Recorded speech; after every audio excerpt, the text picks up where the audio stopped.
नमस्कार, मैं हूं मनीष मणि और आप देख रहे हैं दबंग इंडिया।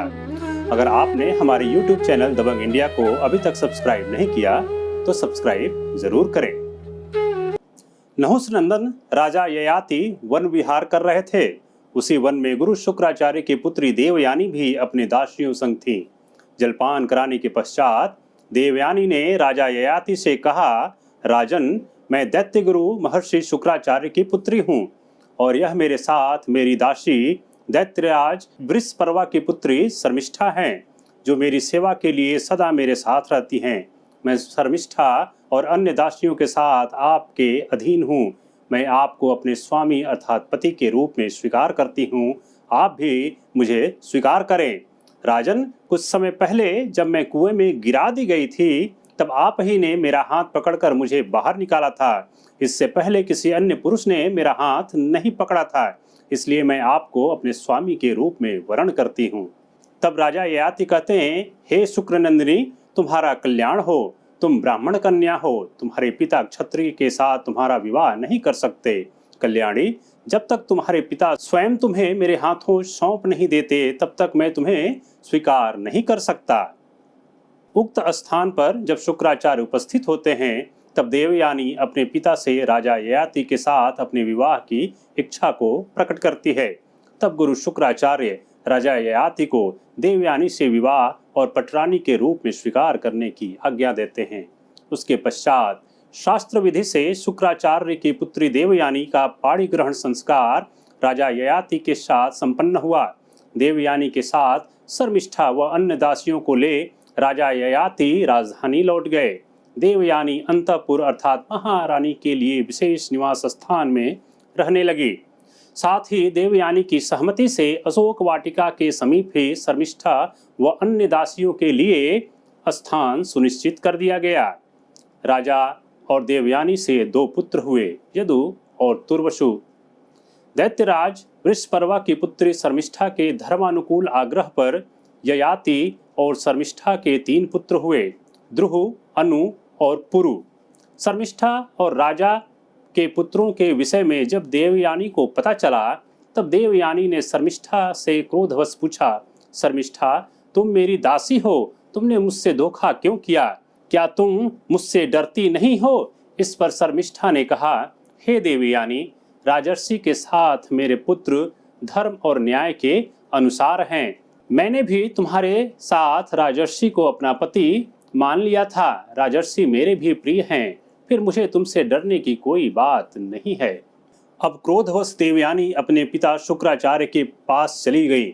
सभी स्थिति को जानकर शुक्राचार्य ने राजा से कहा, राजन, तुमने धर्म मर्यादा का उल्लंघन किया है, इसलिए मैं तुम्हें श्राप देता हूँ कि तुम बूढ़े हो जाओ।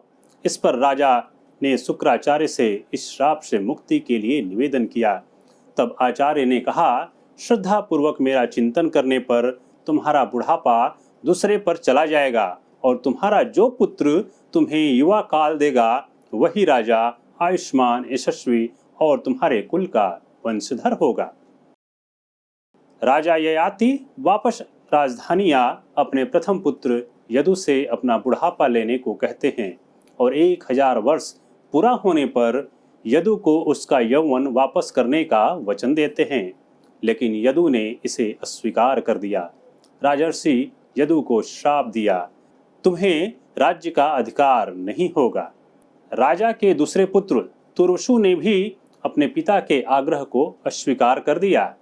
राजा ने तुर्वसु को भी श्राप दिया कि तुम्हारा वंश नहीं चलेगा, तुम दुराचारी और वर्ण संकर म्लेच्छों के राजा बनोगे। शर्मिष्ठा के पुत्रों द्रुह और अनु ने भी अपने पिता के निवेदन को अस्वीकार कर दिया। इस पर राजा ने इन दोनों को भी श्राप दिया।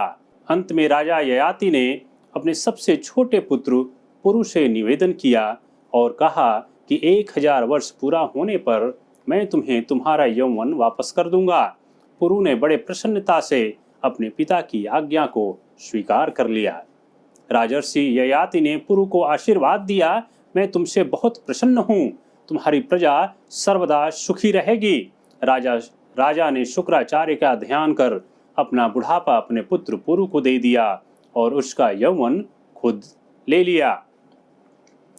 नहुषनंदन राजा ययाति पुरु का यौवन लेकर प्रेम, उत्साह और धर्मानुकूल अपने इच्छानुसार 1000 वर्ष तक देवताओं, पितरों और अपने राज्य की प्रजा का सुखपूर्वक पालन करते रहे।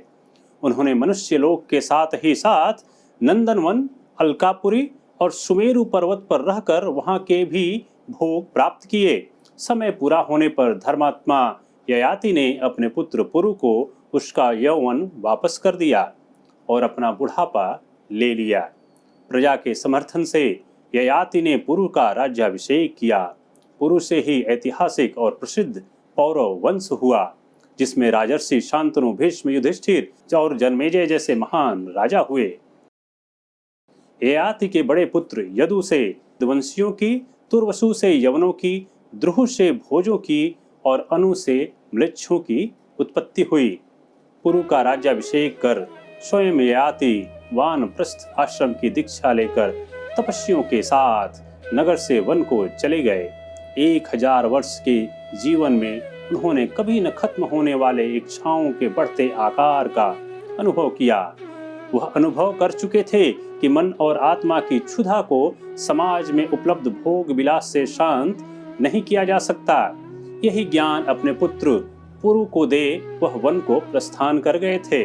वन में लंबे समय तक उनके द्वारा किए गए तप और आचरण से उनकी कीर्ति त्रिलोक में फैल गई और अंत में आत्मा के शरीर से अलग होने पर उन्हें स्वर्ग की प्राप्ति हुई। आज महाभारत कथा में बस इतना ही। अगर आपने हमारे YouTube चैनल को अभी तक सब्सक्राइब नहीं किया तो सब्सक्राइब जरूर करें और इस कथा को आप Facebook पर देख रहे हैं तो लाइक और शेयर करना न भूलें। अपने बहुमूल्य विचार हमें कमेंट बॉक्स में जरूर बताएं। धन्यवाद।